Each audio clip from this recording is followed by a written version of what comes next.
Another Way from Brown Girl Dreaming by Jacqueline Woodson. While our friends are watching TV or playing outside, we are in the house, knowing that begging our mother to turn the television on is useless. Begging her for 10 minutes outside will only mean her saying no, saying, "You can run wild with your friends anytime. Today, I want you to find another way to play." And then one day my mother comes home with 2 shopping bags filled with board games: Monopoly, checkers, chess, ants in the pants, sorry, trouble, just about every game we've ever seen in the commercials between our Saturday morning cartoons. So many games we don't know where to begin playing. So we let Roman choose.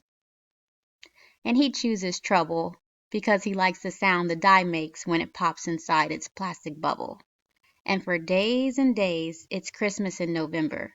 Games to play when our homework is done, Monopoly money to count, and checkers to slam down on boards, ants to flip into blue plastic pants, chess pieces to practice moving until we understand their power.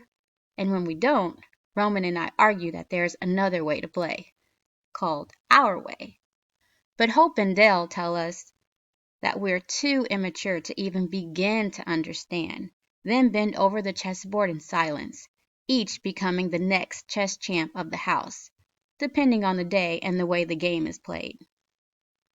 Sometimes Roman and I leave Hope and Dell alone, go in another corner of the room and become what the others call us, the 2 youngest, playing games we know the rules to, tic-tac-toe and checkers, hangman and connect the dots, but mostly we lean over their shoulders as quietly as we can, watching, waiting, wanting to understand how to play another way.